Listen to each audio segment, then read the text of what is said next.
ni Don Brick sa Dark Continent, Part 51. Pag-usapan natin yan, mga idol.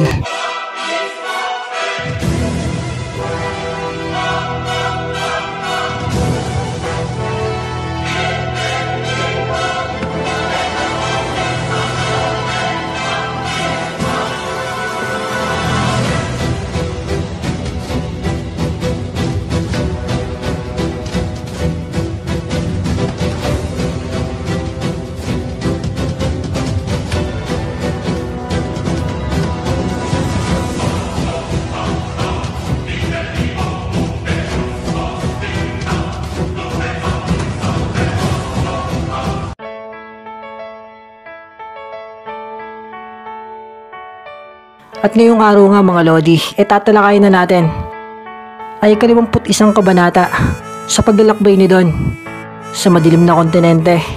Pero bago ko nga umpisahan, lilinawin ko lang na hindi pa po ito official at ito ay isang fanfiction lamang na isinulat ni Boy Anime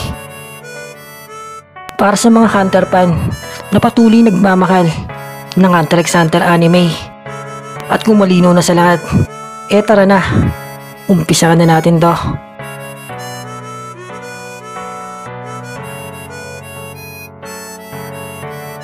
At dito ngayon mag-uumpisa sa pugad ng mga Bryon,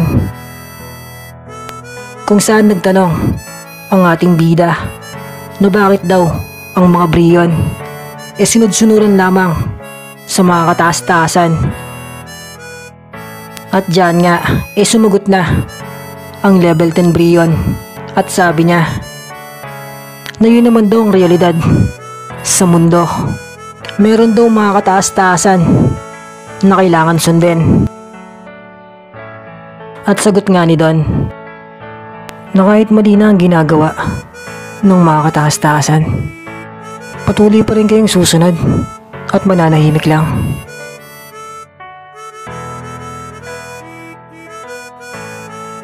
At sagot nga ng banta na oo daw, dahil ang paglaban nga daw sa mga kataas-taasan ay malaking paglabag sa kanilang mundo. At sagot naman ng ating bida, pero ang mga kataas-taasan na inyong pinaglilingkuran walang pakundangan kung lumabag sa batas ng inyong mundo. At ang mga mababang uring halimaw walang magawa rito. Dahil paano nila katulad ng nakatataas kung sila'y mababa at mahina lang? Kayo sana mga opisyal ang mas may kapangyarihan dito, pero wala kayong ginagawa.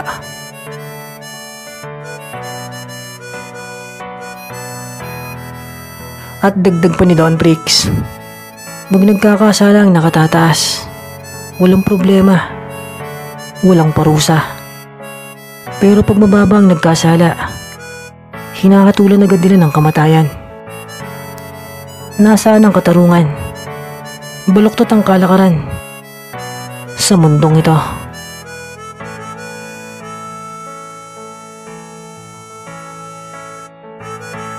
At kung walang lalaban sa mga kataas-taasan, mananatiling masama ang mundo ng Dark Continent.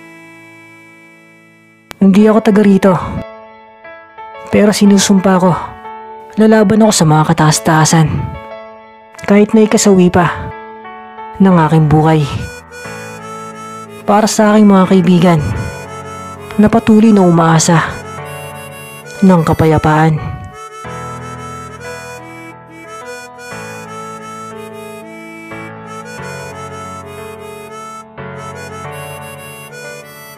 At dyan nga, nagulat ang lahat sa mga binitawang kataga ng ating bida.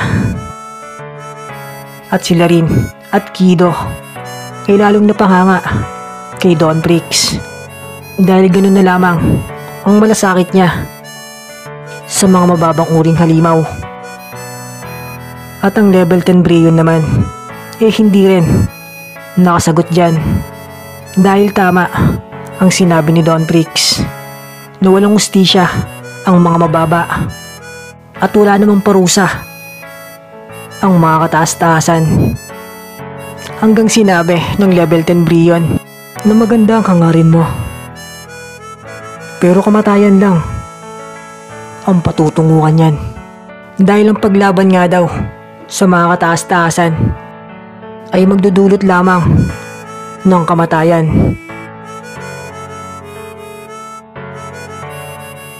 Saka hindi ka na rin naman naabot doon. Dahil dito pa lang sa lungga namin, magwawakas na ang iyong buhay.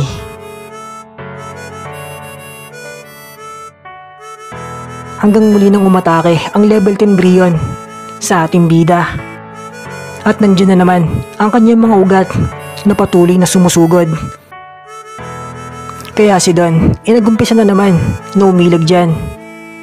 At sabi nga ng ating bida sa kanyang isipan na ngayon nga daw hindi niya pa alam kung ano ang kahinaan ng kalaban at kung paano gumagana ang kapangyarihan nito.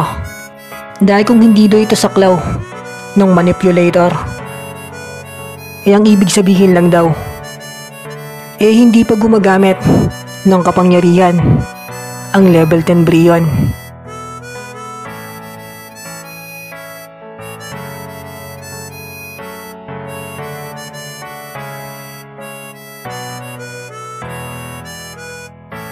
Kaya lalong nagalak dyan ang ating bida. Dahil parehas daw pala sila ng kanyang kalaban na hindi pa nilalabas ang kanilang mga tunay na lakas. At kung tama nga daw ang kanyang hinala, ang mga ugat nga daw nito saklaw lang ng binhi na tinutukoy ng Brion.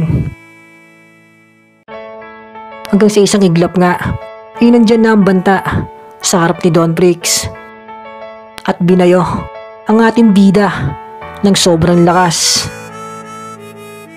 Nasalag ito ni Don pero kaladkad pa rin siya sa lakas nito.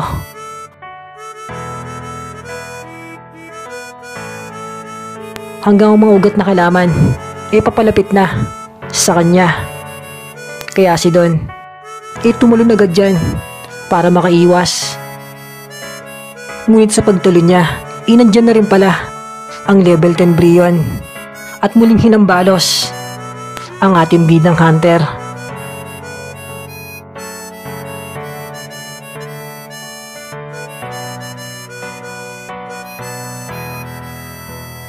At pagkatapos nga niyan lipat muna ang scene sa karya ng kadiliman, kung saan si Supremo nandiyan na sa harapan ng mga kataas-taasan.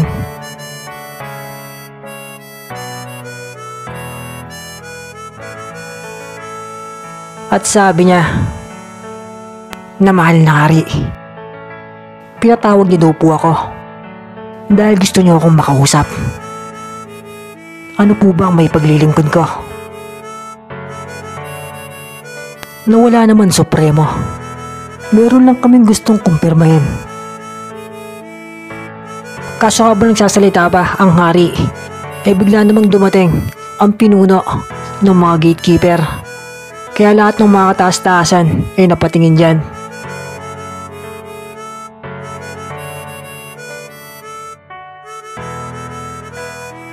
At kahit ang dating sugo na si Supremo napatingin din kay Lion King. At sabi nga ng hari ng kadiliman na mabuti nga daw dumating na ito dahil marami nga daw siyang gustong itanong. At sagot nga ng pinuno ng mga bantay na sige lang daw at magtanong lang daw ang hari at sasagutin niya ang mga katanungan nito.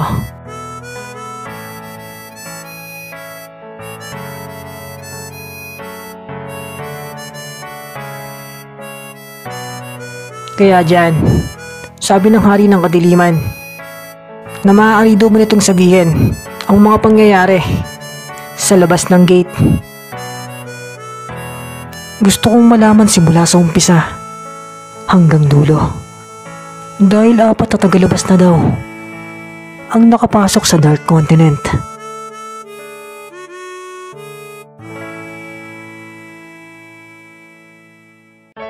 At sagot nga ni Lion King. Natama po yun, mahal na hari. 4 na manlalakbay na po ang nakapasok sa ating mundo. At kinalulungkot ko pong sabihin na 2 lang sa 4 na tagalabas ang mabibigyan ko ng magandang impormasyon. Dahil ang 2 po sa kanila ay illegal na pumasok sa ating mundo. At katunayan, hindi ko sila masyado nakita dahil mabilis ang pangyayari. Hanggang nilahad na nga ng pinuno ng mga bantay ang patungkol sa 2 tao. At sabi niya na ang unang tagalabas nga daw na nakapasok sa kanilang mundo ay isang tao na tinatawag na Hunter.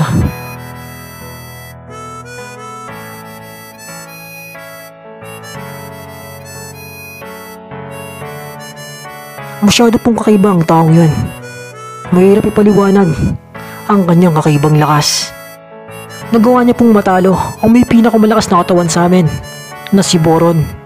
At hindi lang po yan, dahil nagawa niya rin pong matalo ang pinakamabilis na si Phoenix.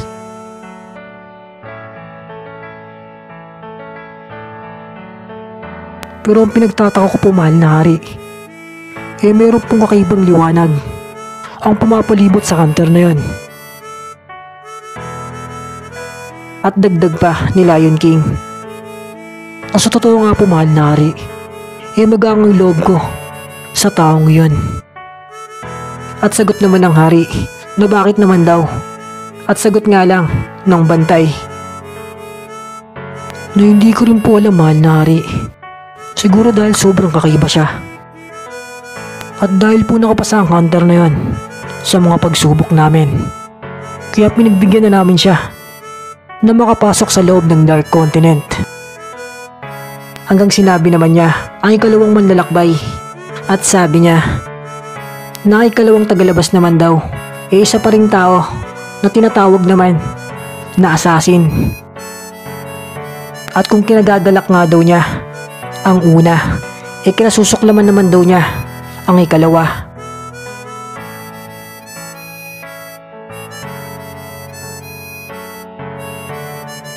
Dahil punong-puno nga daw ito ng kayabangan at kahambugan. Pero kahit mayabang po siya, aminado naman ako na sobrang lakas din ng 2 manlalakbay. Dahil pinatay niya lang sa isang iglap ang 2 naming kasamaan. Gusto ko po sana na ako ang papatay sa kanya. Kaso dahil nakapasa na siya sa mga pagsubok, kailangan na rin namin siyang pagbigyan na makapasok sa Dark Continent.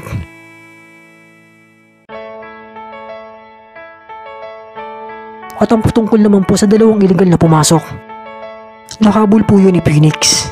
Kaso nga lang natalo siya nito. At pagdating naman namin, nakaalis na ang tagalabas at iniwang nakabagsak ang aming kasamaan.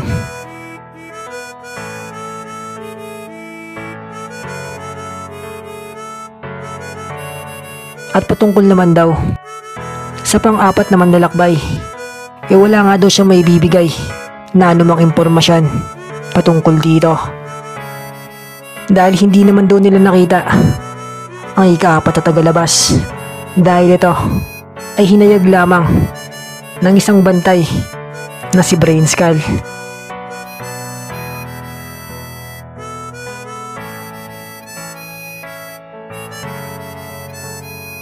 At sabi nga doon ni Brainskull na meron pang pang-4 na nakapasok sa kanilang mundo. At sagot nga ng hari na si Brainskull daw ba yung pinalayas sa kanluran dahil sa kanyang mga prediksyon. At sagot naman ng bantay na oo daw. At pinalayas nga daw si Brainskull sa kanluran ng isang hari at mga prinsipe. Kaya sabi ni King Krego na gusto niya rin daw sanang makausap ang nilalang na yon. Kaya papuntahin daw yun dito ni Lion King. Dahil gusto niya daw sanang malaman ang mga prediksyon nun. At gusto niya ring alamin kung sino ba yung hari na nagpalayas sa kanya sa kanluran. At isa pa daw, sino kaya ang mas magaling manghula sa dalawa. Ang matandang babae lang daw kaya o ang bantay na si Brainskull.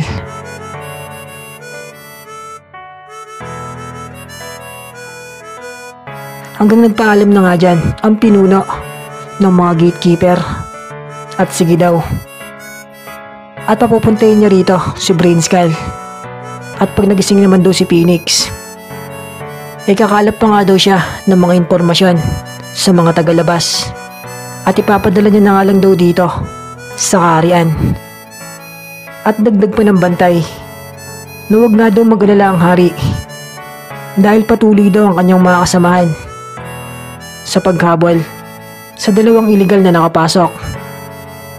At sagot naman ng hari na hindi naman daw siya nag-aalala dahil sa totoo nga daw natatakam siya sa mga lapastangan na yon. At pagkatapos naman yan lipat na ang scene sa silid ni Princess Karen.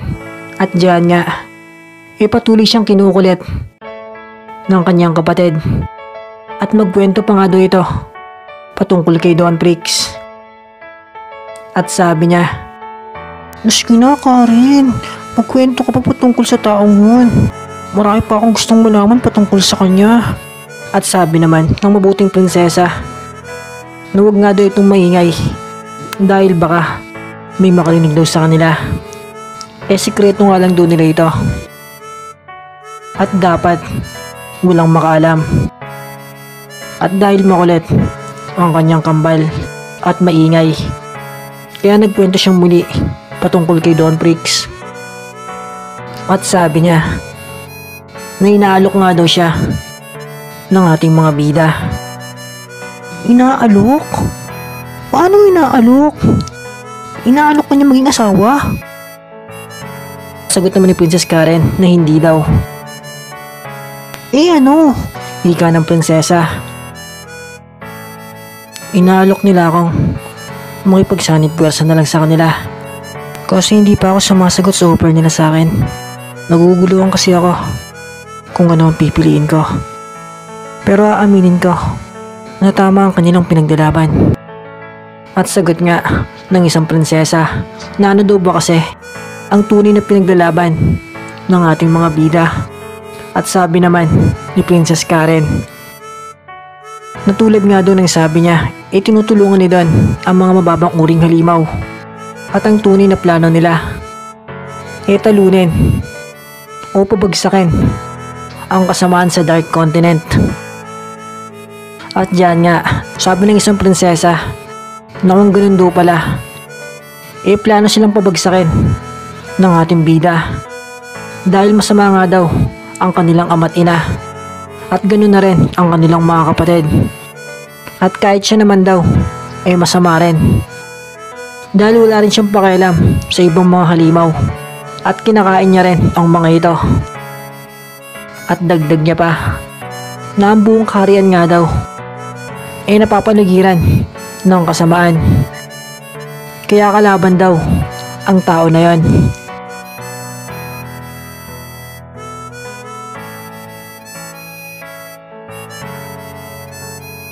Pero sagot nga ni Princess Karen na hindi daw kalaban si Don Prix dahil ito daw ang maaaring makatulong sa kanila para makamtan nila ang liwanag sa madilim na mundo. Hanggang nagdatingan na nga dyan ang mga kawal at sabi nila kay Princess Karen na pinapatawag na nga daw ito ng hari dahil nandun na daw si Supremo.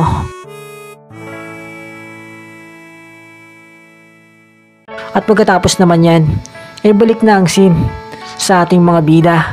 At dyan nga, bumangon na si Don at bulong niya. Tapos sinasamantala nga doon ng level 10 Brion ang pagkakataon. At habang umihilag siya sa mga ugat na halaman, sinasabay na to ang pag-atake sa kanya. At dagdag niya pa, isang mautak na galawan nga daw ang pinapakita nito. Hanggang nandiyan na naman ang mga ugat na halaman. Pero si Don nga, biglang nawala dyan sa isang kisap mata. At nasa likod na agad siya ng level 10 Brionne para umatake. Pero bigla na nga lang may mga bagong halaman ang biglang lumabas sa katawan niyan. Kaya hindi tinuloy ng ating bida ang pag-atake. Bagkos, nag-switch na lang siya sa itaas na bahagi at naghanap ng tamang tiyempo. Hanggang nandyan na naman ang mga ugat na halaman at inilagan niya yan ng sobrang bilis. At bigla na namang siyang nawala at nag-switch sa harapan ng banta.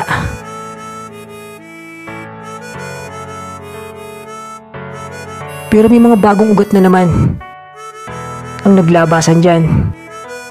Kaya kumpiyansa ang Brionne na hindi ulit itutuloy ng Hunter ang kanyang pag-atake. Dahil pag ginawa niya daw yan, madadali siya ng mga ugat. Dahil ayaw naman daw siguro nitong mamatay sa isang iglap. Pero bigla nga siyang inatake ni Dawntrix dyan nung walang pakundangan. Kaya tilapon ang level 10 Brionne.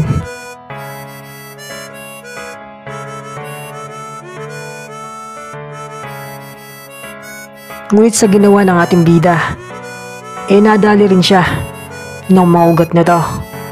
Hanggang bumangon na nga dyan ang banta at sabi niya na pinapahanga nga daw siya ng manlalakbay na ito sa taglay niyang kabaliwan. Na pinapahanga mo ka sa kabaliwan mo dahil parang baliw ka sa pinakabaliw.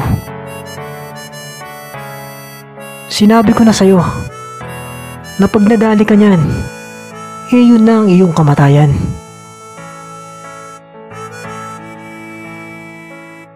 Nararamdaman mo na ba ang mga ugat na pumapasok sa iyong katawan? Sisirain niya ng mga laman loob mo hanggang buwian ka ng buhay.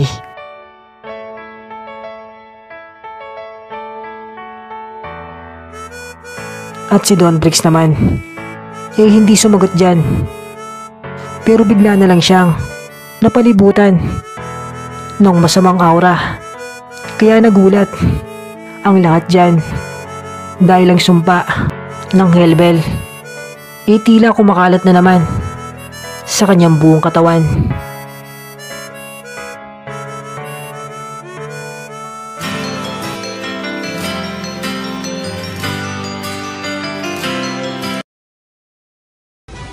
At bago nga tayo magtapos mga idol, sana huwag niyo kakalimutan mag-like dahil napakalaking tulong yan para sa ating channel. At kung meron naman kayong opinyon, i-comment nyo na lang yan sa ating comment section para malaman din namin ang inyong mga opinyon. At kung may bago naman dyan, sana huwag niyo kakalimutan mag-subscribe and click the bell icon para hindi ka nahuhuli sa mga latest uploads natin. Yun, salamat!